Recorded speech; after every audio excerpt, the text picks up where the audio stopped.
Kasi alam mo sa mga nangyayari kasi ngayon, parang nakakatakot na magtiwala sa lalaki.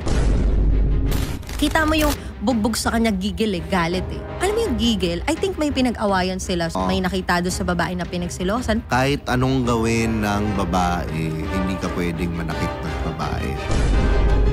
May mga ganong babae, no? Talagang iti-trigger nila yung pinaka-limit ng lalaki. Mga babae kasi talaga hindi titigil ng hanggat di nila nakukuha. Ipoprovoke ka nilang magalit ka.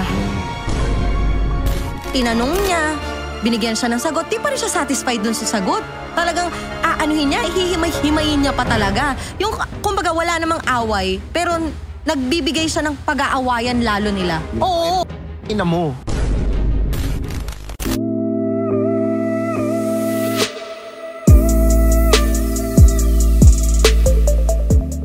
Kasi kinalakihan ko na nangangatulong yung lola ko, na ultimo sentabo pinaghihirapan. Mismo. So sa akin, para sa akin, hindi na mahirap yung bagay na yun. Kasi nakalakihan ko siya na marunong ako maghugas, marunong ako mag-alaga ng matanda. So para sa akin, kahit yun yung gawin ko, hindi mahirap sa akin kasi yun yung nakalakihan ko. Gets mo? Yun. So sa kanila, siguro choice nila yun. Kasi lahat tayo may choice So parang, choice mo yan. So you don't also believe, you agree with me na you always have a choice. May choice ka. And diba? Ayaw mo lang. Ayaw mo lang gawin kasi ayaw mo magpakahirap. Gusto mo dun sa madali. Gusto mo dun sa wala kang pagdadaan ng hirap pero yung dignidad mo, ibababa mo for that. Mismo. Diba? Mismo. Yun din ako Andun din ako sa point na ang daming trabaho. Ang daming trabaho. May call center. Exactly, pwede ka mag-live seller. Decente. Decente. Live seller. Alam mo bakit isa pa? Kasi nahihiya sila sa ganong part. Na, teka lang, makikita ako ng friends ko, nagbebenta ako ng damit. So sa model ba ganon? May ganong feeling? Na nahihiya? May ganon. Kasi kanya-kanya tayong personality. Diba? Hindi naman, lahat yan magkakaiba. Hindi naman si Juan na walang pakialam kahit anong trabahuin niya. Ganun din si Pedro. Si Pedro kasi medyo may pagka-social climber. Gets mo? So bakit ako dadaan doon kung kaya ko naman to? Diba? Ito na lang ako, hihiga na lang ako. May ganito pa ako. Unlike kay Juan na okay lang sa akin magpakahirap ako. Pero yung ending nun mas masarap. Iba kasi yung feeling kapag pinaghirapan mo yung pera kaysa dun sa binigay lang sa'yo, ito yung ginawa mo. Iba yung feeling lang niligawan mo muna ng mahirap tapos biglang ibibigay sa'yo yung sarap. Joke lang. Diba? Yun. Iba yung feeling na yun at mas naglalast yun. Diba? Yun. So, you're not afraid to do hard work? Well, hindi. Hindi ako afraid. Kahit nga ngayon kahit mga tulong ako, okay lang sa akin. Kasi napagdaanan ko yun at alam ko kung paano yung path na yun. Meron kasi akong napanood na video din. Ito yung sinabi. Parang, never get in a relationship with a sex worker. Sabi nila. Because one day, pag nagutom yan, babalik siya dun. Totoo yan. Malaki yung tendency babalik siya dun. Totoo yan. Do you agree? Yes, Tio Bray. Parang yung mga lalaki sa PR. Diba? Nag-PR yung mga lalaki, mga mayamang lalaki, politician. Nakahanap ng girlfriend. O sige, sabihin natin, 1 year kayo. Nag-stick sa'yo.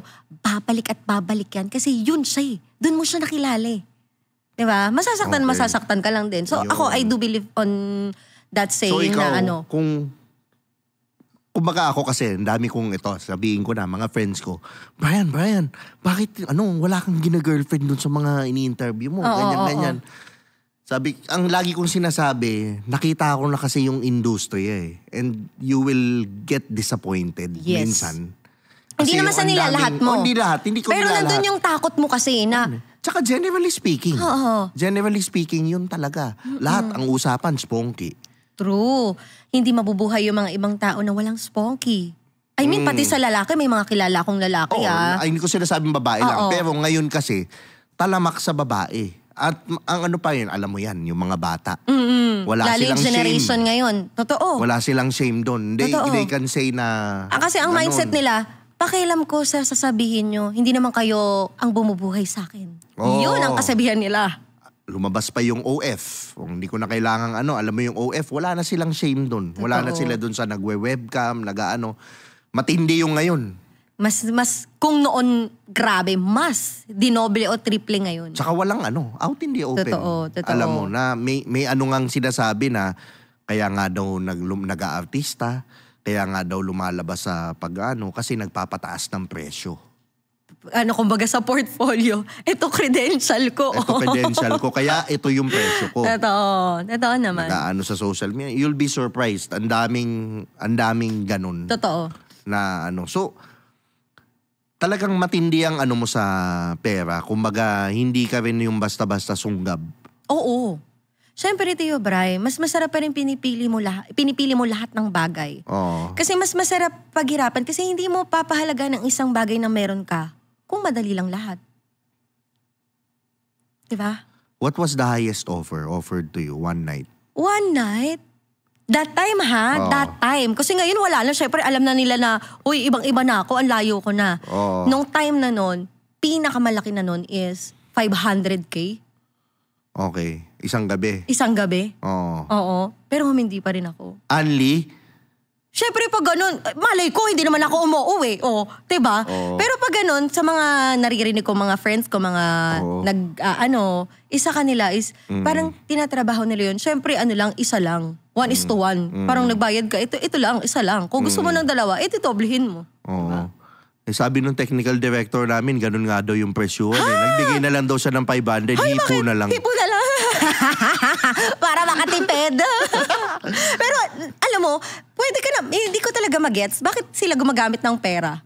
Na ako pwede, din ikaw babaero ka eh. Gumamit ka ba ni minsan ng pera? Okay. Babaero talaga eh. I mean, hindi kaya mong... Hindi ko naman tinatanggi. Tayo na, mahilig naman talaga ako sa maganda eh. Pero, ibig sabihin, dati, nagbayad ako siguro yung mga massage. Oo, kasi kadalasan sa lalaki normal naman yan. Kalokohan. Oo, parang curious. Ano ba meron doon? Hindi naman sa professional talaga yung mga nandun. Yun yung at the same time, Pero ako, nakakalungkot yung fact na hindi ko naman pero yun nga yung pinag-usapan natin kanina.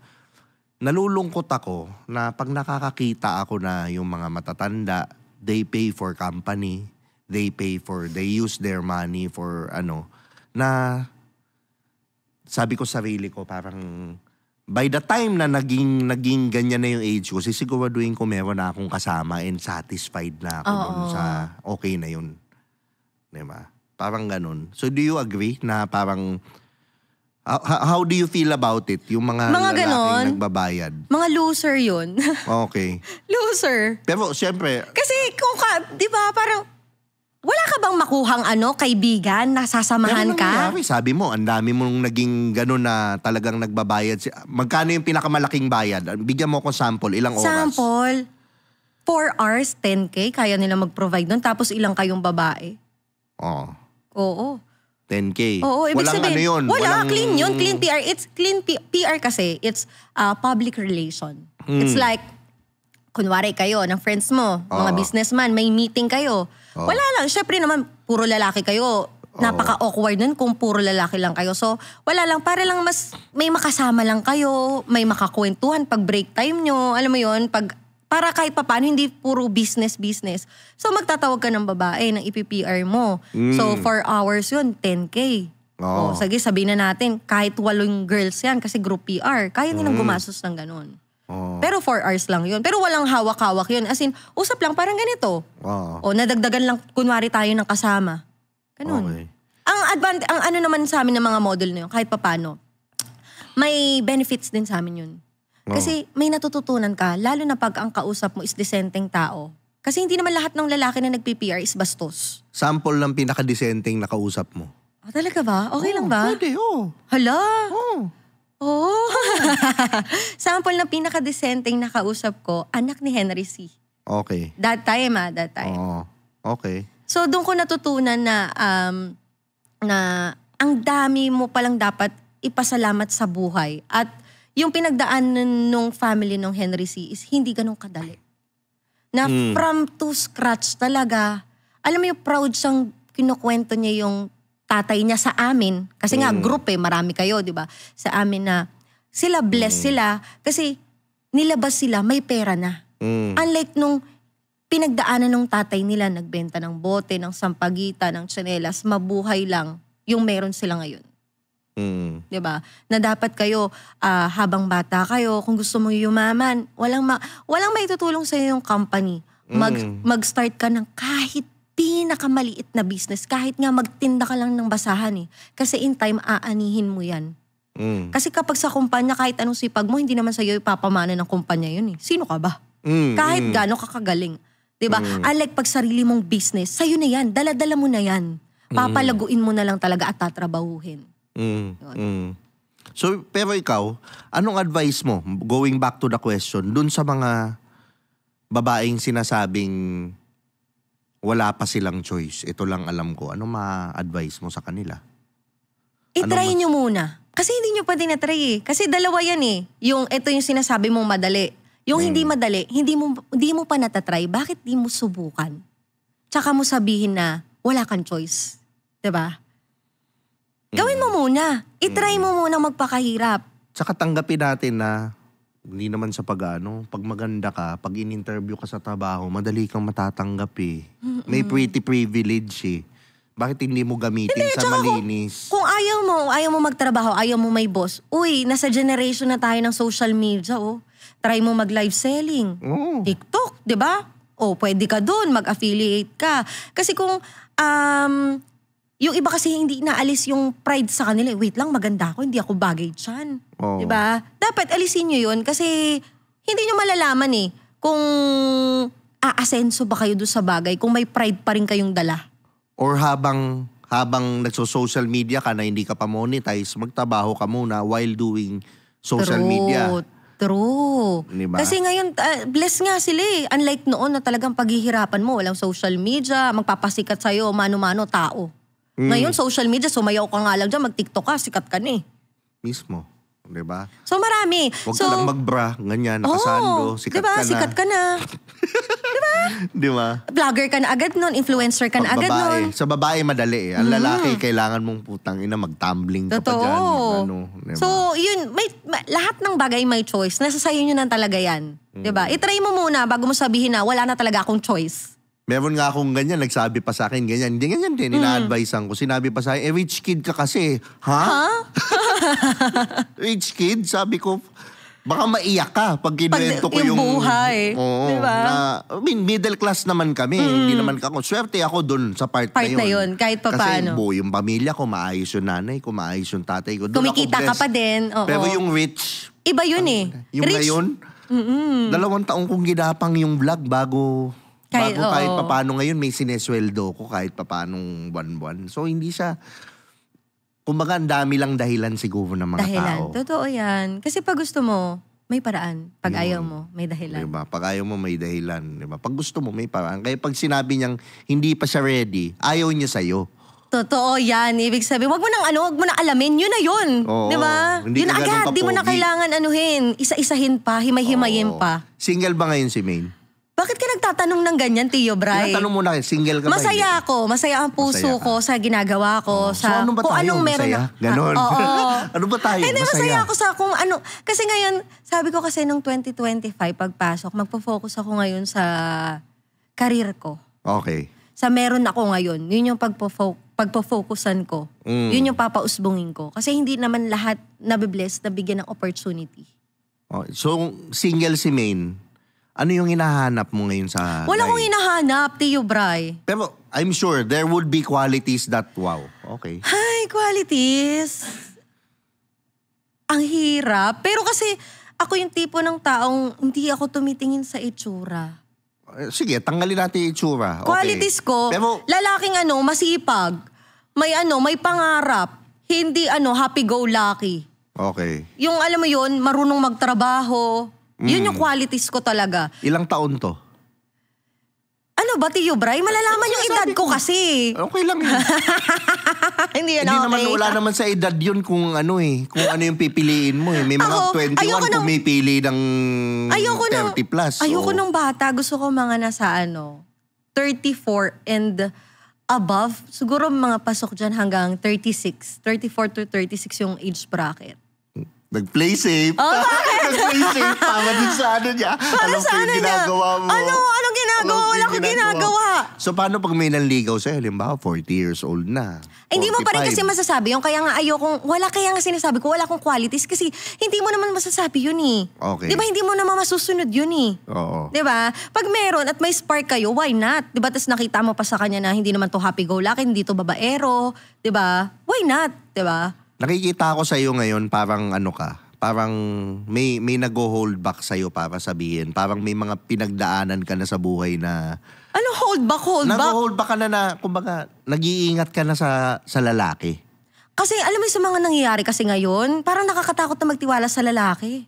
Eh, di ba may nabugpog, parang mas lalo kong na-trauma na yung babae, mas nakakatrauma sa aming mga ibang babae na nakikita yun na parang, ay, ganun nangyari sa kanya. Eh, di ba okay sila? Tapos nabugbog siya ng ganun. So, sa kanya nga nagawa what if pa sa akin? So, parang ganun, ang hirap magtiwala.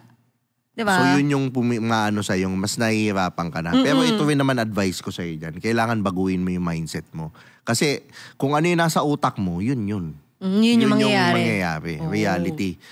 So, pag sinabi mong, lahat ng lalaki manloloko, guess what? So, lahat na mamimit mo, manloloko. No. Pero kung ikaw sabihin mong, I can have it all, yun yung reality mangyayari sa'yo. Pero na-mention mo yung nabubugbog. Oo. Diba? Nakita mo yung issue ngayon. Oo. Friend mo pa. Oo. Pinag-usapan natin, si Jelly Au, friend mo. Nabugbog. Anong balita mo ba dun? Ano nalaman mo? Wala akong nalaman. Oo. Ang alam ko lang, I think, lahat naman alam nang nangyari sa kanya. Pero yung detalyado, bakit nangyari yun, wala akong alam. Kasi wala ako sa posisyon para alamin yun sa kanya. Kasi mas lalo lang matitrigger kung ano man yung nangyari sa kanya eh. Imbis na mabawasan yung bigat niya, mas lalong madadagdagan. Kasi paulit-ulit. Kasi sa dami ng taong nagtatanong sa kanya, magdadagdag ka pa ba? Diba? Okay. So I think, siguro, kung ako i-judge ko yung pangyayari sa nakita ko, kita mo yung bugbog sa kanya gigil galit eh. Unlike dun sa pikon lang. Kasi may mga lalaking mabibigat ang kamay kasi natitrigger sila kapag nagger ang babae. Hindi ka talaga titigil Ganito, bibigyan kita ng isa. Yung sa kanya talagang, alam mo yung gigil, I think may pinag-awayan sila siguro. I don't know. Baka may nakita doon sa babae na pinagsilosan. Pero hindi pa rin rason yun para manakit ka ng babae. Mismo. Ako I agree na sa akin, kahit anong gawin ng babae, hindi ka pwedeng manakit ng babae para sa akin. So, ikaw, paano kung kunwari lang, ikaw may girlfriend ka, nahuli mo, may iba siya. May iba nangyari siyang... na sa akin yun. Buti hindi ka na-trigger na saktan siya. Hindi. Siguro nga kasi mahal ko yung nanay ko, unang-una. Totoo naman yun, mama's boy kasi talaga ako. Hindi, kaya kong magmura. Kaya kong murahin ka, magsalita ng masakit. Oo. Pero hindi ko gagawing saktan ka. Yung physical, never. Umaano ako dyan. Ang ginagawa ko dun, umaalis na lang ako. Kasi alam kong, kaysa naman makapagsalita pa ako, mag-ano pa ako, malabas ko, lumalayo na lang ako. So parang sa akin, no. Pinalaki akong huwag ka mananakit ng babae. Parang ganun. Kahit anong gawin niyan, kahit saksakin ka pa niyan, tumakbo ka na lang. Huwag mo na lang saktan. Pero kung talagang sasaksakin ka na, papatayin ka na, wala na tayong magagawa dyan, di ba? Gumawa ka na kailangan mong gumawa ng action, pero hindi mo pa rin bubugbugin ng gulpi sarado Grabe, bugbog talaga, no?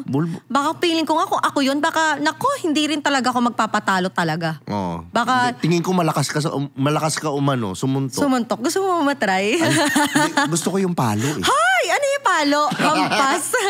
Gusto ko yung... So, ikaw, anong masasabi mo sa lalaking nananakit? Uy, pwede ba magsalita ng walang limit? Oo. Walang tama ba yung tanong ko? Mga walang bayag? Ay! Oo. Diba? Oo. Bakit ka nananakit ng babae? Hindi naman lalaki yan. Makipagsapakan ka sa kapwa mo lalaki. Siyempre magkaiba kayo ng lakas Babae yan Mismo. Tsaka, ano ka, bakla? Oo. Diba? Dinaig ka pa ng bakla. Hindi, dinaig pa sila ng bakla. Oo. Kahit pa mas paano. Mas lalaki pa yung bakla, actually. Diba? Para sa akin, it's na mananakit ka ng babae, mambubugbog ka. Actually, ako kasi, ito yung sa akin nai-imagine ko may anak akong babae. What if? Nai-imagine ko may anak akong babae. And by the way, sa mga nagsasabi na interviewin ko yung anak ko, alam po niya ang ginagawa ng tatay niya at alam niyang entertainment lang yun. So, yun. Anyways, may anak akong babae. May kapatid din ako babae. Na-imagine ko lang, pag ginawa sa kanya ng lalaki ko yung kahit hawak lang, hindi ko alam kung anong magagawa ko dun sa lalaki. So, kaya parang ako, in a way, may trigger din ako dun sa nakita ko, nasaktan or sinampal yung babae. Parang sobrang out sa akin. Totoo. For me. Pero ikaw, you would have to also admit na minsan, naniniwala ka bang may triggering na babae na talagang she's asking for it? Oo, may mga ganong babae, no? Talagang iti-trigger nila yung pinaka-limit ng lalaki. Mismo. Nakakita ka na ba ng ganon? May friend ka bang nagkwento na talagang nakikita mong I know not everyone deserves it, maling manakit ng babae, pero minsan yung mapapaisip ka, ang kulit mo kasi. Oo. Meron ka namang gano'n na wala pa naman friend? Oo, meron. Oo. Meron. Na talagang nahampas na talaga siya ng, yung boyfriend niyang to, hindi talaga nananakit. Pero that time, first time ko nakita kasi sobra na yung babae. May mga babae kasi talaga hindi titigil ng hanggat di nila nakukuha. Masakit. Oo, masakit. Talaga, ipoprovoke ka nilang magalit ka. Diba? Yun. Tapos, tinanong niya, binigyan siya ng sagot, di pa rin siya satisfied dun sa sagot. Talagang, anuhin niya, hihimay-himayin niya pa talaga. Yung, kumbaga, wala namang away, pero nagbibigay siya ng pag-aawayan lalo nila. Parang gano'n. Actually, sa akin yung away, okay lang eh. Okay lang yung himayin eh.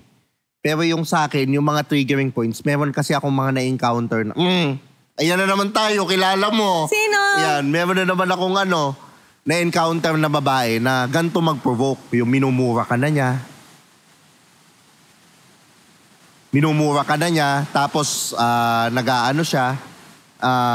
Yung talagang, ako kasi triggering ko yung pag dinerekta mo na yung nanay ko. Yung, putang ina mo. Yung gaganunin ka na. Putang ina mo. Yung ganun parang siyempre, iba yung nanay mo na yun, kahit naman ako eh. Ako, alam ko naman na, hindi naman sobrang harsh yung sinabi ko sa'yo. Hindi naman, ngayon I can say na I have my emotions under check eh. So hindi ako magsasalita ng ganung kasakit. Hindi ako mag-aano ng, may laman, pwede. Pero hindi yung mag-aano ka ng taong wala namang kinalaman doon sa away ninyo. Diba? Na dapat ito lang tayo, ito lang. Diba? Bakit mo idadama yung nanay ko? Tapos meron namang babae na talagang sila pa yung nananakit. Hahampasin ka ng pinggan. Di ka sasagot? Hahampasin ka ng pinggan. Wag din naman, paano ma-advise mo doon sa mga babaeng ganun? Mga ganon. Diyos ko, wag na kayo magjowa kung ganon kayo. Di ba? Magpaka-ano na lang kayo, magpaka-workaholic na lang kayo. At least di ka pa na-stress, hindi ka rin nakaka-stress sa partner mo. Oo. Kasi may mga hinampas mo ng sabihin nating pinggan sa ulo. What do you expect? Siyempre, tao lang yun. Hindi naman robot. Yung talagang mapipikon at mapipikon, di ba? Talagang babalik at babalikan ka din talaga niya. Yun minsan, ang lalaki meron ding kasi meron din akong friend na ganyan. Actually, celebrity yung babae. Hindi ko pwedeng banggitin. Pero at that time, itago na lang natin siya anak siya ng isang sikat na singer na banda rin siya. Parang ganyan. Okay. Mamaya sabihin ko sa'yo kung sino. Yung friend ko na isa, banda rin. Singer siya. Alam ko, kilala ko yung friend na yun, napaka-matimpi. Hindi siya nananakit, hindi siya Pero itong babaeng to, duda ko, lumabas sa press eh. Nasinaktan ako, binugbog ako, ganyan-ganyan. Tingin ko, pinrovoke niya ng todo. Siyempre And then, naman. after nung nangyari yung issue na yun, after a few years, lumabas, si babae, addict, may problema rin psychotic. So, lumabas yung totoo. Na-provoke na siguro kakasalita, kikakamura, kakapanakit, di ba? Kakapanakit. So, yun ang duda ko na. Lahat ng istorya, may two sides yan. May two sides. Lahat yan. So, dapat, bago ka maniwala sa mga pangyayari, dapat pakinggan mo din yung isang side, di ba? Kasi hindi naman all the time lagi tama ang babae. Ako, I agree that. Siguro, agree on that. Sa akin, yung mga lalaki naman dapat self-control mo matindi. Yung emosyon mo, wag mong, Kasi para kang babae pag humawa ka sa emosyon ng babae. Dapat ikaw yung kalma, matuto kang magano. Pero yung babae, huwag ka rin naman mamprovoke, utang na loob. Kasi hindi lahat ng lalaki. Kasi ang lalaki may pinagdadaanan din eh. Oo, di ba? Kayo tayo, ganun pa naman kayo mga lalaki. Tahimik lang kayo, hindi nyo sinishare yung mga pinagdadaanan ninyo. Di ba? Tsaka mahirap pag yung lalaki. I know it's also hard to be a woman, but ang lalaki, okay, kayong mga babae, minamahal kayo, mahal na kayo ng mundo eh. Paglabas nyo, mahal na kayo, ang ganda mo, para kayong mga aso, alam mo yun, pusa, mahal na kayo ng mundo eh. Ang lalaki, pag lumabas kami, walang may pakialam sa amin. Totoo. Not unless meron kaming mapatunayan. Not unless meron kaming maproprovide. Unfortunately, yun yung nangyayari. So, ang man, name-measure siya sa ability niya na to provide. May narating, kung ano yung meron siya, estado ng buhay niya. Estado ng buhay niya. May narating ba? Itsura. Diba? Ang babae, madali eh. So, siguro always be kind kasi hindi mo alam talaga yung pinagdadaanan. Minsan ang lalaki, gusto na lang yan sumigaw eh. Pero hindi sa makaano kasi baka isipin ng mga ay mahina ka pala eh. Kasi nga lalaki. Lalaki ka eh. Dapat alam mo. Meron akong friend, asawa niya, may time na hinang-hina na siya, yung kumbaga hindi niya alam yung nanghihingi siya ng payo, nagsasalita siya doon sa asawa niya. Sinabi lang sa kanya ng asawa niya, lalaki ka eh, dapat alam mo na yan. Tao pa rin naman siya. Sakit, ang hirap diba? Ang hirap. Pero anyway, siwalay na sila ngayon. Buti naman. Ay. Yun, diba? Ayun, okay. So, nagsabi ka na ng gusto mong lalaki. Okay. So, gaano ka nakatagal na single? Ano ba? Teo Bray, masyado namang showbiz. Showbiz yung tanungan. Masaya ako, okay na yun. Yun yung sagot ko sa bawat katanungan mo. Masaya ako. Wag mo nang tanungin kung ilan. Basta masaya ako. Masaya ako. Okay. Okay, nung panahong mga masaya ka. Okay. Ano naman yan? Nung panahong mga masaya ka. Ano yung yung parang, ano yung meron si Maine na nababaliw yung mga lalaki? Ako, ano ba? Yung pagiging sweet ko. Pagiging sweet mo? Sweet ba yung Yung ano? Sweet yung ikaw sweet syempre, ka. Yung personality ko sweet at saka caring and understandable. Understandable. Doon nababaliw. Napaka understanding kong tao. Walang skill. Syempre yun, meron. Syempre sa akin na yun, Teo Bray, ilalahad ko pa sa mga viewers mo, Skynam. Syempre, yun, kailangan, alam mo, kailangan yun sa babae, may skills ka para hindi ka iiwan. Doon pa lang, sa'yo pa lang, satisfied na yung partner mo. Kailangan magaling ka humigo. Magaling, Ano humigo? Ay! Lang sabaw na lulutuin mo. Oo siya. So, kailangan magaling ka. Siyempre naman, Teo Bray, para hindi ka rin iwan ng partner mo. Di ba? Hindi pwedeng, ka lang, ito lang. Di ba? Hindi pwedeng puro ganda lang. Sa naman, sa lalaki, halimbawa, yung lalaki, di ba? Anong favorite position mo? CEO. Galing. Ano ba? Galing sumagot, favorite position. Bakit? Siyempre, doon ka na sa the best, di ba? Ito yung question ko sa'yo. Pag naging CEO ka, madalas ka bang umupo o madalas ka nakatayo? Pag Siyempre, CEO dapat ka, balance yan. Hindi pwedeng upo lang ng upo. Kailangan mo rin nakatayo. Ayan. Okay. Para hindi ka mapapagod ng, yung puro isang posisyon lang. Ay! Ngayon, bilang CEO, may opisina ka, di ba? Anong gusto mong hayop ang meron sa opisina mo? Pusi o doggy? Siyempre, mahilig ako sa pusa. May alagang akong pusa eh. Ako din. Mahilig din ako sa pusi. Ha? Maliit yung pusi. Ano maliit? Ang cute ng pusi ko. British short hair. Tingin ko nga, yung pusa mo Gusto cute. mo pakita ko sa'yo? Mamaya. Sige. Mamaya ako pakita. Ang cute niya. Ang chubby nung cheeks. Masarap ba i-smack? Oo. Lagi kong kinikis yun. Oo. Pangalan nga nun, Yorme. So, kinikis mo yung pusa mo? Oo, syempre. Alam mo, kailangan nila ma-feel na nurture din sila. Kasi parang tao din yan. Dapat inaalagaan mo sila, nililinis mo sila, binibaby mo sila. Yung pusa, dapat? Oo, yung pusi. Oo. Paano ka mag-baby ng pusa? Kit-kit mo, ganon. Inalagaan mo. Syempre, ako din ganon pag-uwi. din eh. Syempre, paggigilan mo eh. Ang bango-bango mo. Diba? Amoy Armani. Mamahalin, no? Ganun yung pabango. Ayan, so ako, maraming salamat, Maine, sa pag-guest mo dito sa podcast ko, promote mo naman yung radio station, yung mga nangyayari sa'yo, promote mo naman sa mga nanonood. Ayan, sa mga Skynam natin dyan na hindi pa naka-follow sa akin yan, pwede nyo ako i-follow sa aking mga social media accounts, YouTube, Facebook page, Instagram at TikTok, Main Eugenio. At syempre, pwede nyo rin akong mapakinggan sa radyo. At hindi lang napapakinggan ng radyo. Napapanood na rin ang radyo. Ayan, every Monday to Friday, 10 p.m. to 12 midnight for the main event yan. Tawag dun sa program ko, main event. Ito, mga pwede rin sila maging caller sa mga sawi pagdating sa pag-ibig. Yung parang mga tanong na, paano ko ba yayayain ang misis ko na mag-role-playing kami? Kasi may mga ganong babae, hindi sila open-minded eh, 'di ba? Mga ganong question or... Hindi ako, halimbawa, may question ako, paano mo ako papayuhan? Sige. Gusto ko po sana ma-suggest ko sa asawa ko na masubukan naman namin mag-threesome. Paano pong gagawin? Siyempre, kausapin mo muna yung asawa mo. Alamin mo muna kung comfortable ba siya doon or hindi. Diba? Pag comfortable siya, edi sabihin mo sa kanya, himay-himayin mo bakit yun yung pinapangarap mo. Siyempre sa edad mo yan, 60 ka na. Kailan mo pa gagawin yan? 80 years old. Diba? Mas maganda ako, di umiinom akong dugo. Ha? Umiinom akong dugo. Hindi ba, example lang naman yun. Ayoko nga na may regla. Imposible. Sabi sa akin nung hinigop mo daw kahit may dugo eh. Ay, hindi. Ayoko ng romansang dinuguan. Sabi sa akin ng Angel. Papaitan pwede. Yeah. Anghel doon sa langit na nakabantay. Ay. Oo. Grabe ka naman. Natitrigger ako. Ay.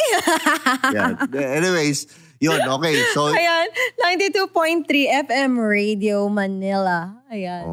So ako naman, bago tayo magtapos, anong importante sa'yo ba na sa lalaki, bango o itsura?